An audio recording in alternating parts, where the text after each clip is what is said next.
Hello my lovely viewers, कैसे हो आप सब। आई होप आप सब बिल्कुल ठीक होगे। सॉरी आज लेट हो गया वीडियो अपलोड करने में, लेकिन कल से सुबह ही अपलोड हो जाएगा। तो अब चलिए आज का एपिसोड स्टार्ट करते हैं ज़्यादा टाइम को वेस्ट न करते हुए। एपिसोड 13। सॉरी मालकिन, मगर ये आप पर डिपेंड नहीं करता है आपको एक्सरसाइज करना है या नहीं। ये कंपल्सरी है। अगर आप अपने टास्क को कंप्लीट नहीं करेगी तो फिर आपको पनिशमेंट मिलेगी। इसलिए जल्दी से उठ जाए, आपके पास सिर्फ 5 मिनट है। अगर आप 5 मिनट के अंदर गार्डन एरिया में नहीं गई तो आपको 5 घंटे तक 50 छिपकली के साथ रहना होगा पनिशमेंट के तौर पर। अव्यांशी जैसे ही सुनती है 50 छिपकली के साथ 5 घंटे रेहान होगा तो उसकी नींद ही उड़ जाती है। वो जल्दी से नहीं चिल्लाते हुए उठती है और कमरे से बाहर भाग जाती है। वो एक छिपकली के साथ 1 सेकंड भी रह नहीं सकती है, तो यहाँ पे बात 50 छिपकली की थी, वो भी 5 घंटे के लिए। तो भला वो इतना बड़ा रिस्क कैसे लेती, इसलिए वो जल्दी से भाग जाती है बिना चप्पल के ही। अब आगे। इस वक्त अव्यांशी गार्डन एरिया में थी और इधर उधर देखते हुए बोलती है, छोटे शैतान देखो अभी अंधेरा है, इतनी सुबह कौन एक्सरसाइज करता है। मैं वैसे भी बहुत पतली हूँ तो एक्सरसाइज की क्या ही जरूरत है। बोलते हुए अव्यांशी बार बार उबासी ले रही थी। उसका बिल्कुल भी मन नहीं था एक्सरसाइज करने का, मगर छिपकली के डर की वजह से वो यह आई थी। क्योंकि सिया को सबसे ज्यादा किसी से अगर डर लगता था तो वो छिपकली थी, वरना वो शेर से भी नहीं डरती है। अव्यांशी की बात पर रुद्र बोलता है, मालकिन आप पतली हो मगर स्ट्रॉन्ग नहीं। आपकी बॉडी बहुत ही वीक है, इसलिए आपको स्ट्रॉन्ग बनना होगा ताकि आप हमेशा खुद को प्रोटेक्ट कर सके। जिस पर अव्यांशी बोलती है, लेकिन मुझे खुद को प्रोटेक्ट करने की क्या जरूरत है, मैं बॉडीगार्ड हायर कर लूंगी। वैसे भी मुझे थोड़ी ना कोई कुछ करने वाला है। I am अव्यांशी Rathore. अव्यांशी की बात सुनकर रुद्र बोलता है, मालकिन आप किसी पे भी डिपेंड नहीं हो सकती है। आपको बस खुद पे डिपेंड होना है। आप जानती ही है ना, नोवेल में लास्ट में अव्यांशी मर गई थी, जबकि उस वक्त भी अव्यांशी राठौर की फैमिली मौजूद थी। कोई भी उसे बचा नहीं पाया था। इसलिए आपको बस खुद पर ही विश्वास करना है और डिपेंड भी खुद पर ही होना है। कब कौन बदल जाए कोई भरोसा नहीं है, इसलिए आपको खुद को पावरफुल बनाना है ताकि आपके साथ वो न हो जो एंडिंग में अव्यांशी के साथ हुआ था। अगर आप स्ट्रॉन्ग रहोगी तो आप सरवाइव कर पाओगी। आपको अपनी पहचान बनानी होगी, इसलिए आज से तैयारी कीजिए और जल्दी से रनिंग स्टार्ट कीजिए। आज फर्स्ट डे है तो आपको आज सिर्फ 5 चक्कर ही लगाना है पूरे मेंशन का। तो 1.2.3 स्टार्ट बोलकर रुद्र अपनी चुटकी बजाता है और एक बड़ी सी लिजर्ड अपने हाथ में लाकर अव्यांशी को दिखाता है, जिसे देखकर अव्यांशी का हॉट मुंह में आने को होता है। वो इतने बड़े लिजर्ड को देखकर डर चुकी थी, इसलिए वो बिना देरी किए जल्दी जल्दी भागने लगती है। राठौर मेंशन बहुत ज्यादा बड़ा था और पूरे मेंशन का चक्कर 5 बार लगाना अव्यांशी के लिए किसी सजा से कम नहीं था। वो भागे जा रही थी। 2 घंटे बाद अव्यांशी पूरे पसीने से भीगी हुई थी। वो हाफते हुए बोलती है, छोटे शैतान तुम्हारी वजह से मैं इतना भागी हूँ कि अब मुझसे चला भी नहीं जा रहा है। अब मेरे अंदर इतनी भी ताकत नहीं बची है कि मैं अंदर मेंशन में जा सकूं।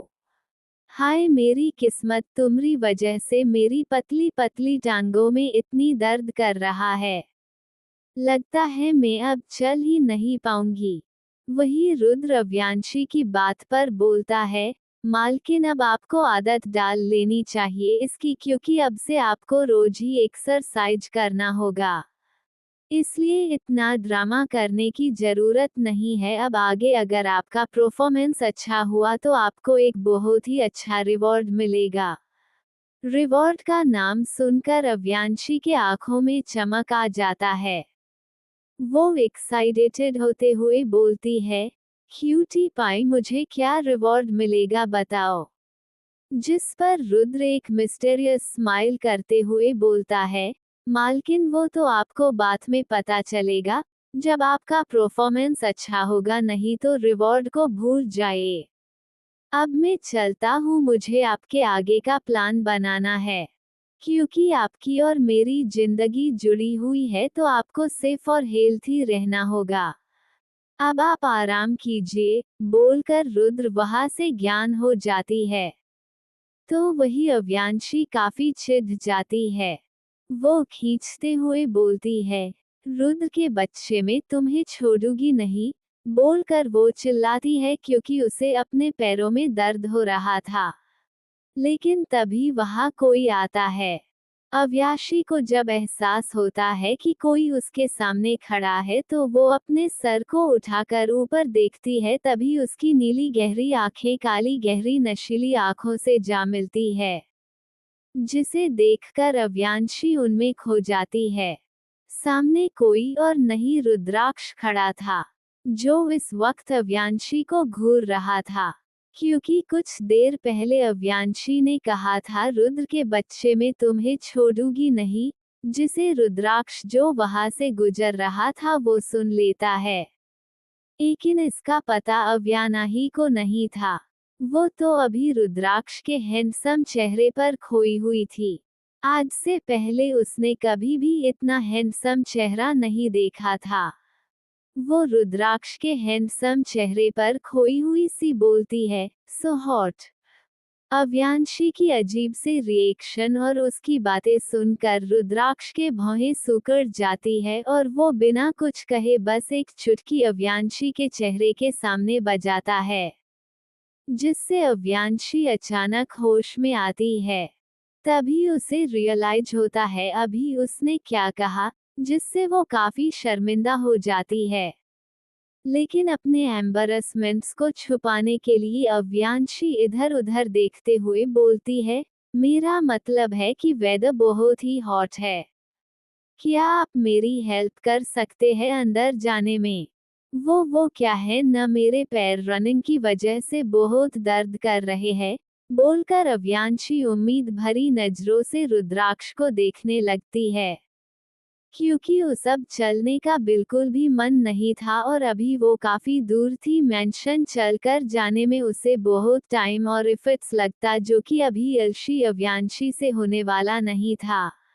अव्यांशी को नहीं पता था सामने खड़ा इंसान कौन है, बस उसे यह पता था कि ये शख्स बुरा नहीं है, क्योंकि उसे सामने खड़े लड़के से कोई भी बुरा वाइब नहीं आ रहा था। लेकिन उसे वो शख्स थोड़ा सा पहचाना लग रहा है, मगर उसे ये याद नहीं आ रहा था वो कब और कहाँ मिली है इस अनजान शख्स से। लेकिन याद नहीं आता है तो अव्यांशी सारे सवाल अपने दिमाग से निकाल देती है और क्यूटली रुद्राक्ष को देखने लगती है ताकि वो उसकी हेल्प कर दे अंदर जाने में। वही रुद्राक्ष अव्यांशी के क्यूट एक्सप्रेशन से पिघल जाता है और कुछ देर तक अव्यांशी को घूरता है, फिर बिना कुछ कहे अव्यांशी को अपने मजबूर बाहों में उठा लेता है। तो वही अव्यांशी काफी चौंक जाती है रुद्राक्ष के इस तरह अचानक गोद में उठाने की वजह से, क्योंकि उसे लगा नहीं था ये अनजान शख्स जिससे वो जानती भी नहीं है वो उसकी हेल्प भी करेगा।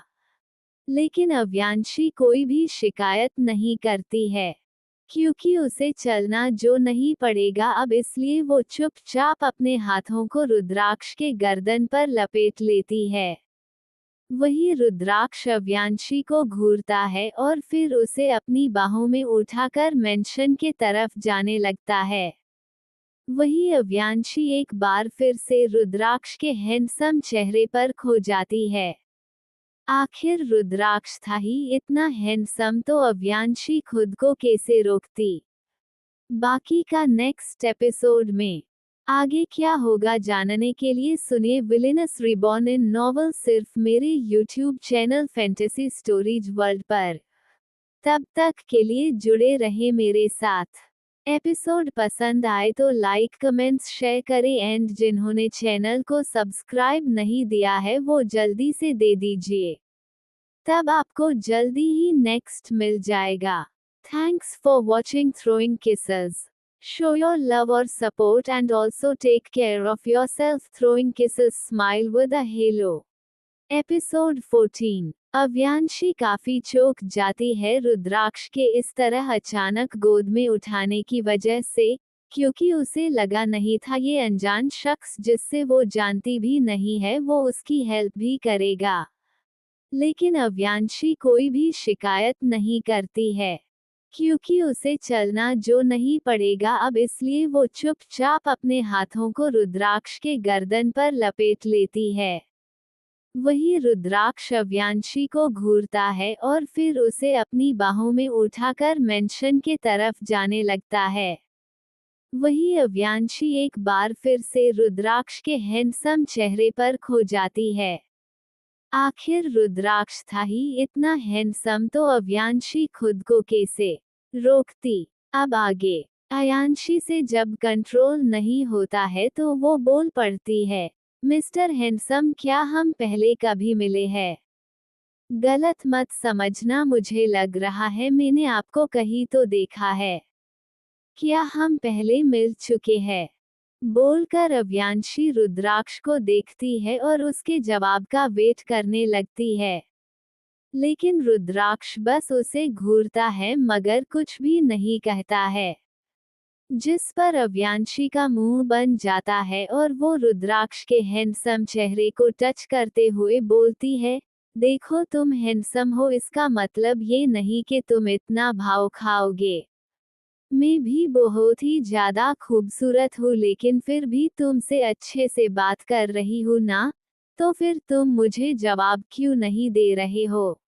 इतना हैंडसम चेहरा है तो थोड़ा हंस भी लिया करो। हर वक्त खड़ूस की तरह रहना जरूरी थोड़ी है।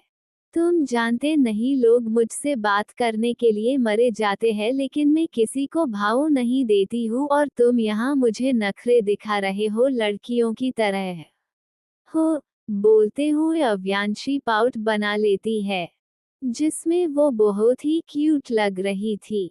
लेकिन रुद्राक्ष तो रुद्राक्ष है, वो कुछ भी रिएक्ट नहीं करता है और पूरी तरह से अव्यांशी को इग्नोर कर देता है, जिससे अव्यांशी को थोड़ा सा गुस्सा तो आता है लेकिन रुद्राक्ष के हैंडसम से चेहरे को देखकर वो उसे माफ कर देती है। मगर हार ना मानते हुए वो वापस से बोलती है, अच्छा ठीक है मैं तुम्हें फोर्स नहीं करूंगी लेकिन तुम मुझे अपना नाम तो बता सकते हो। आखिर तुम्हारा नाम क्या है? और तुम मेंशन के पीछे क्या कर रहे थे? क्या तुम यहाँ काम करते हो? ये मेरा ही घर है लेकिन मैंने तुम्हें पहले देखा नहीं है।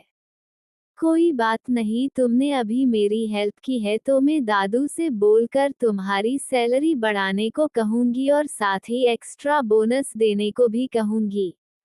अगर तुम्हें कोई भी परेशान करे तो मेरा नाम ले लेना, कोई भी तुम्हें परेशान नहीं करेगा। बोलकर अव्यांशी बड़े ही मासूमियत से अपनी चमकती हुई नीली आंखों से रुद्राक्ष को देखती है। उसके चेहरे पर इस वक्त बोबोर ही प्यारी स्माइल थी, जो किसी को भी अपना दीवाना बना दे। लेकिन रुद्राक्ष बस अव्यांशी को अपनी तीखी नजरों से घूरता है, जिसे देखकर अव्यांशी बोलती है, अरे माना मैं बहुत ही ज्यादा खूबसूरत हूँ मगर तुम मुझे इस तरह घूर नहीं सकते हो वरना मुझे नजर लग जाएगी। बोलकर अव्यांशी शर्माने की एक्टिंग करने लगती है, मगर रुद्राक्ष को कोई भी फर्क नहीं पड़ रहा था। वो दोनों इस वक्त राठौर मेंशन के दरवाजे के पास थे। अव्यांशी के बातों से रुद्राक्ष काफी परेशान हो जाता है और अव्यांशी को वहीं पे छोड़कर जाने लगता है। जिस पर अव्यांशी जल्दी से रुद्राक्ष के हाथों को पकड़कर बोलती है, थैंक यू। वैसे तुमने मुझे अपना नाम नहीं बताया, लेकिन मैं बता दूं, मेरा नाम अव्यांशी राठौर है। अगर तुम्हें कभी भी हेल्प की जरूरत पड़े तो मुझे बता देना, मैं तुम्हारी हेल्प जरूर करूंगी। ओके मिस्टर हैंडसम बॉय, बोलकर अव्यांशी अंदर चली जाती है। इधर रुद्राक्ष बस जाती हुई अव्यांशी को देखता रह जाता है। उसके चेहरे को देखकर बता पाना मुश्किल था कि आखिर उसके दिमाग चल क्या रहा है। वो बस जाती हुई अव्यांशी और अपने हाथों को देख रहा था, जिसे कुछ देर पहले अव्यांशी ने पकड़ा था। अव्यांशी जब वहां से ओझल हो जाती है तो रुद्राक्ष भी वहां से बाहर की तरफ चला जाता है।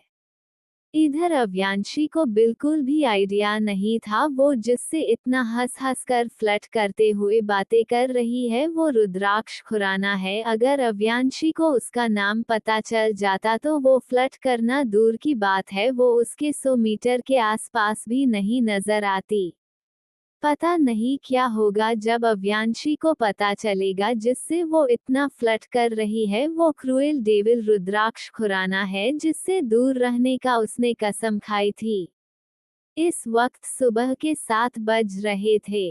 सभी फैमिली मेंबर अभी अपने कमरे में थे और सर्वेंट्स भी अपने काम में लगे हुए थे, इसलिए किसी ने भी रुद्राक्ष का अव्यांशी को अपने गोद में लाना नहीं देख था। 8 बज चुके थे। धीरे धीरे सभी फैमिली मेंबर एक एक केकेआर के नीचे आ रहे थे ब्रेकफास्ट के लिए। अव्यांशी और रुद्राक्ष के दादू दादी भी नीचे आ चुके थे। इस वक्त सभी डाइनिंग टेबल में बैठे हुए ब्रेकफास्ट आने का वेट कर रहे थे। अव्यांशी के बड़े पापा और बड़ी माँ चैरिटी इवेंट्स के लिए पहले ही बाहर गए हुए थे। और रही बात विराज राठौर और कबीर राठौर, अव्यांशी के बड़े पापा के लड़के, दोनों ही बिजनेस के सिलसिले में फॉरेन गए हुए थे। वही अव्यांशी के छोटे पापा भी बिजनेस ट्रिप पर गए हुए थे। इस वक्त डाइनिंग टेबल में अव्यांशी और रुद्राक्ष के पेरेंट्स और ग्रैंड पेरेंट्स बैठे हुए थे। साथ ही सभी बच्चे, श्रुति जो और कविता जी भी बैठी हुई थी। कृति, सोनम और अव्यांशी वहां पे नहीं थे। सभी को पता था अव्यांशी 10 बजे के बाद ही ब्रेकफास्ट करती है, इसलिए कोई भी उसे उठाने कमरे में नहीं जाता है। लेकिन सभी हैरान हो जाते हैं जब अव्यांशी एकदम रेडी होकर नीचे आती है। उसे देखकर सभी शॉक्ड थे, मगर अव्यांशी ध्यान उनके शोक एक्सप्रेशन में नहीं था। वो जल्दी से अपने दादी के बाजू में बैठते हुए बोलती है, गुड मॉर्निंग एवरीवन, बोलकर वो एक नज़र साभी को देखती है और फिर जल्दी से अपने प्लेट को आगे करते हुए बोलती है, वैसे क्यूटी पाई आज क्या बना है ब्रेकफास्ट में। अव्यांशी की बात सुनकर अव्यांशी की दादी बोलती है, बच्चा वो तो अभी हमें भी नहीं पता है। तुम्हारी मोम और चाय ही बनाती है। बस 5 मिनट रुको, अभी आता ही होगा ब्रेकफास्ट। वैसे अंशी बच्चा, आज तुम इतनी जल्दी कैसे उठ गई? रोज तो 10/11 बजे उठती हो ब्रेकफास्ट के लिए। आज कोई स्पेशल? जिस पर अव्यांशी के दादाजी भी मजाक करते हुए बोलते हैं, हाँ हाँ मुझे भी जानना है, आखिर मेरी आलसी पोती आज इतनी जल्दी कैसे उठ गई। अपने दादू के मुंह से खुद के लिए आलसी सुनकर अव्यांशी का मुंह बन जाता है और वो मुंह फूलते हुए बोलती है, दादू आप मुझे आलसी कैसे बोल सकते हो? आपको पता नहीं है आज मैं पूरे 5 बजे उठी हूँ और पूरे मेंशन का प्यार 5 चक्कर लगाई हूँ। आप सब तो कितने लेट से उठे हो और मुझे आलसी कह रहे हो। जाओ, मैं अब आपसे बात नहीं करूँगी। कटती, बोलकर अव्यांशी अपना मुंह फेर लेती है। तो बेचारे दादाजी को अपना मजाक भरी पड़ता है, क्योंकि उनकी प्यारी पोती अब उनसे नाराज थी, जिसे देखकर वो जल्दी से बोलते हैं, बच्चा मैं तो मजाक कर रहा था। तुमने मेरे बातों को सीरियसली ले लिया। प्लीज आप अपने दादू से कट्टी मत होइए। इतना बोलकर वो मन में सोचते हैं, वरना तुम्हारी दादू मुझे परेशान कर देगी चिढ़ा चिढ़ा कर। जिस पर अव्यांशी अपने दादू को तिरछी नजर से देखती है, उनके चेहरे के बेचारे वाले एक्सप्रेशन देखकर उसे हंसी आ जाती है। इसलिए वो बोलती है, ठीक है, ठीक है, आज मैंने आपको माफ कर दिया। अगर आपने मुझे फिर से आलसी कहा तो फिर भूल जाइए। मैं आपसे फिर से कट्टी हो जाऊंगी और दादी से भी कट्टी करवा दूंगी। वही बेचारे दादाजी का कि देखने लायक था। उन्हें देखकर रुद्राक्ष के दादाजी को हंसी आ जाता है और वो हंसने हैं, जिसे देखकर वीरेंद्र जी उन्हें एक घुसा मारते हुए बोलते हैं, बुड्ढे तुझे किस बात की हंसी आ रही है? लगता है भाभी जी को बताना पड़ेगा तुम्हारी पार्टी के बारे में। वीरेंद्र जी का इतना कहना था कि रुद्राक्ष की दादी हर्षित जी को घूर घूर कर देखने लगती है, जैसे बोल रही हो चलो घर पे बताती हूँ तुम्हें। वही बेचारे हर्षित जी को भी हंसना भरी पड़ता है। वो चीढ़कर एक बार वीरेंद्र जी को देखते हैं, फिर अपनी बीवी को मनाने लगते हैं। इसी तरह हंसी खुशी सबका ब्रेकफास्ट हो जाता है। वही अभिषेक जी अपनी पारी बेटी को देखते हैं, जो काफी खुश दिखाई दे रही थी। अव्यांशी को खुश देखकर उनके चेहरे पर भी एक स्माइल आ जाता है। आज बहुत दिनों बाद उन्होंने अपनी छोटी सी राजकुमारी को हंसते हुए देखा था, इसलिए वो भी खुश थे, लेकिन थोड़े सैड भी, क्योंकि उनकी प्रिंसेस नाराज थी। बाकी का नेक्स्ट एपिसोड में आगे क्या होगा जानने के लिए सुनिए विलेनस रिबॉर्न इन नॉवल सिर्फ मेरे YouTube channel fantasy stories world पर। तब तक के लिए जुड़े रहे मेरे साथ। एपिसोड पसंद आए तो लाइक कमेंट्स शेयर करें एंड जिन्होंने चैनल को सब्सक्राइब नहीं दिया है वो जल्दी से दे दीजिए, तब आपको जल्दी ही नेक्स्ट मिल जाएगा। Thanks for watching throwing kisses. Show your love or support and also take care of yourself throwing kisses. Episode 15। रुद्राक्ष के दादाजी को हंसी आ जाता है और वो हंसने हैं, जिसे देखकर वीरेंद्र जी उन्हें एक घुसा मारते हुए बोलते हैं, बुड्ढे तुझे किस बात की हंसी आ रही है? लगता है भाभी जी को बताना पड़ेगा तुम्हारी पार्टी के बारे में। वीरेंद्र जी का इतना कहना था कि रुद्राक्ष की दादी हर्षित जी को घूर घूर कर देखने लगती है, जैसे बोल रही हो चलो घर पे बताती हूँ तुम्हें। वही बेचारे हर्षित जी को भी हंसना भरी पड़ता है। वो चीढ़कर एक बार वीरेंद्र जी को देखते हैं, फिर अपनी बीवी को मनाने लगते हैं। इसी तरह हंसी खुशी सबका ब्रेकफास्ट हो जाता है। वही अभिषेक जी अपनी प्यारी बेटी को देखते हैं, जो काफी खुश दिखाई दे रही थी। अव्यांशी को खुश देखकर उनके चेहरे पर भी एक स्माइल आ जाता है। आज बहुत दिनों बाद उन्होंने अपनी छोटी सी राजकुमारी को हंसते हुए देखा था, इसलिए वो भी खुश थे, लेकिन थोड़े सैड भी, क्योंकि उनकी प्रिंसेस नाराज थी। अब आगे अभिषेक जी अपनी प्रिंसेस से बात करना चाहते थे, मगर कुछ भी कह नहीं पा रहे थे। ना चाहते हुए भी उन्हें जाना पड़ता है। इधर अव्यांशी को भी एहसास हो जाता है कि उसके डैड उससे बात करना चाहते हैं, मगर वो अभी उनसे बात नहीं कर सकती थी। अव्यांशी खाते हुए ही मन में सोचने लगती है, अब मैं क्या करूं? पुरानी अव्यांशी तो अपने पेरेंट्स से नाराज थी, तो मैं अभी इतनी जल्दी बात नहीं कर सकती हूँ इनसे। कुछ दिन बाद ही सब नॉर्मल करने की कोशिश करूंगी। अभी जो चल रहा है उसे चलने देती हूँ। भले ही पुरानी अव्यांशी कृति के बातों में आकर सोनम और अपने पेरेंट्स से लड़ाई करती थी, मगर इन्हें भी तो अव्यांशी को समझना चाहिए था। अव्यांशी इनसिक्योर थी ये सोचकर कि उसके पेरेंट्स उससे ज्यादा सोनम से प्यार करते हैं, इसलिए वो सोनम से लड़ते रहती थी, मगर उसके पेरेंट्स हमेशा उसको ही डांटते थे बिना उससे लड़ाई की वजह पूछे। जिससे अव्यांशी, जो पहले ही इनसिक्योर थी अपने पेरेंट्स के प्यार को लेकर, मगर पेरेंट्स के बिहेवियर वो साबित कर देते थे कि उनके लिए सोनम जरूरी है। इस वजह से ही अव्यांशी के अंदर सोनम के लिए और भी ज्यादा नफरत भर गया था और वो अपने पेरेंट्स से दूर रहने लगी।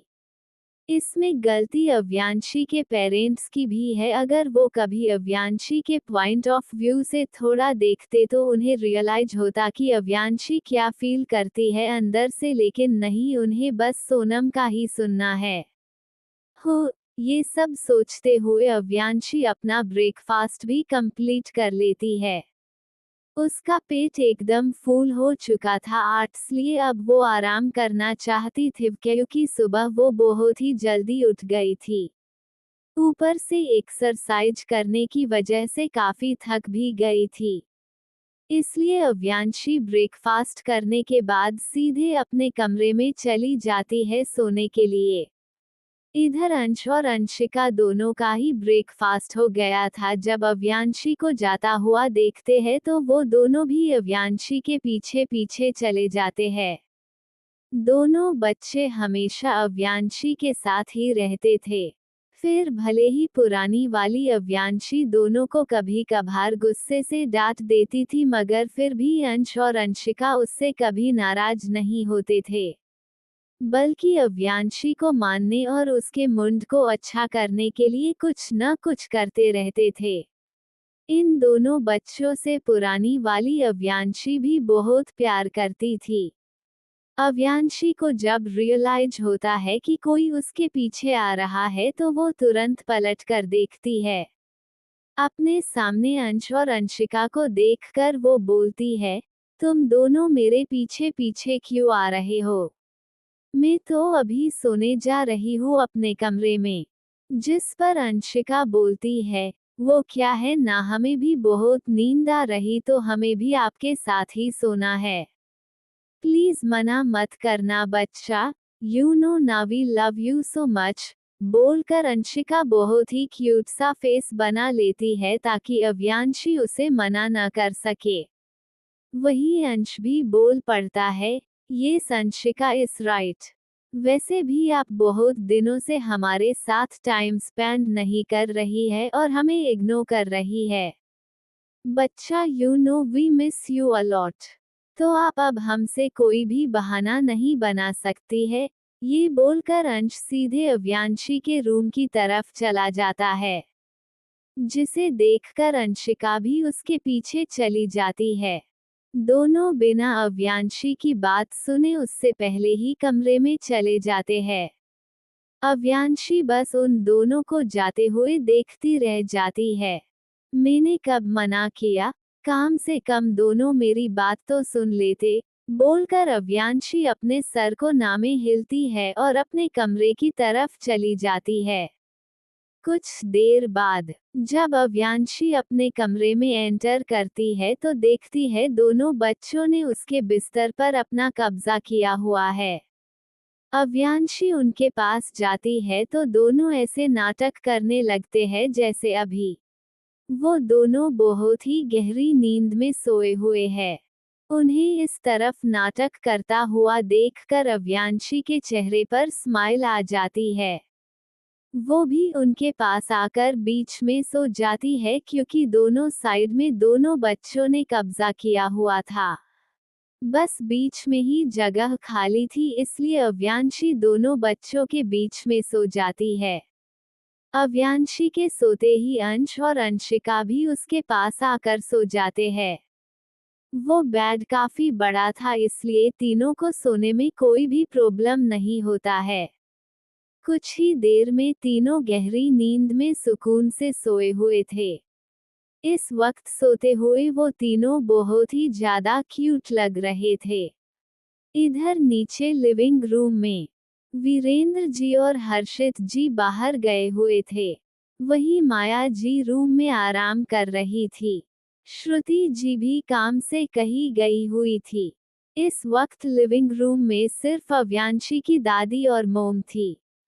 अव्यांशी की मोम बहुत ही ज्यादा उदास होकर बैठी हुई थी और बस एकटक अपने फोन में लगे वॉलपेपर को देखे जा रही थी, जिसमें एक नीली आंखों वाली छोटी बच्ची की बहुत ही प्यारी तस्वीर थी।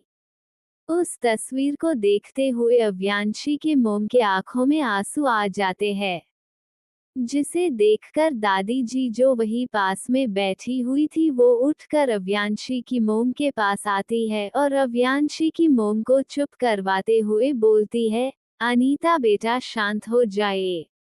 इस तरह अगर आप रही तो बीमार पड़ जाएगी। हमें पता है आप अव्यांशी से बहुत प्यार करती है तो उदास मत होइए। लेकिन माँ हम कैसे शांत रहे, इतने दिन हो गए लेकिन अब भी हमारी बच्ची हमसे नाराज है। मैंने और अभिषेक जी ने अंशी को बहुत मानने की कोशिश किया मगर वो बस अपनी जिद पर ही अड़ी है। हम सोनम को घर से कैसे निकल दे आप तो सब जानती ही है। उनकी बात सुनकर दादी जी बोलती है, हम जानते हैं आप सोनम को हर चीज अव्यांशी के बराबर क्यों देती है, मगर अव्यांशी नहीं जानती है सच। उसको तो यही लगता है ना कि तुम और अभिषेक उससे ज्यादा सोनम से प्यार करते हो, तभी सोनम की साइड लेते हो हमेशा। मुझे पता है तुम दोनों अव्यांशी से बहुत प्यार करते हो मगर जताते नहीं हो। कभी कभी बातें कहना जरूरी होता है। जिस तरह सोनम की केयर अव्यांशी के सामने करते हो, इससे अव्यांशी को भी हट होता है। वो बस तुम दोनों से सोनम से ज्यादा केयर और अटेंशन चाहती है। लेकिन तुम दोनों बस हर चीज दोनों को बराबर देना चाहते हो। अगर ऐसा ही चलता रहा और तुमने अंशी की नाराजगी दूर नहीं किया तो वो तुम दोनों से बहुत ही दूर हो जाएगी। तब चाह कर भी कुछ नहीं बदल पाओगी, बोलकर दादी जी वहां से चली जाती है। वही अनिता जी अपनी सास की कही बातों को सोचने लगती है। तो अब क्या होगा आगे? किस सच की बात कर रही थी दादी जी?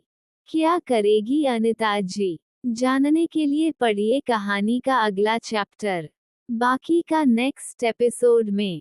आगे क्या होगा जानने के लिए सुनिए विलेनस रिबॉर्न इन नॉवल सिर्फ मेरे YouTube channel fantasy stories world पर। तब तक के लिए जुड़े रहे मेरे साथ। एपिसोड पसंद आए तो लाइक कमेंट्स शेयर करें एंड जिन्होंने चैनल को सब्सक्राइब नहीं दिया है वो जल्दी से दे दीजिए। तब आपको जल्दी ही नेक्स्ट मिल जाएगा। Thanks for watching throwing kisses. Show your love or support and also take care of yourself throwing kisses. Thank you. Smile with a halo.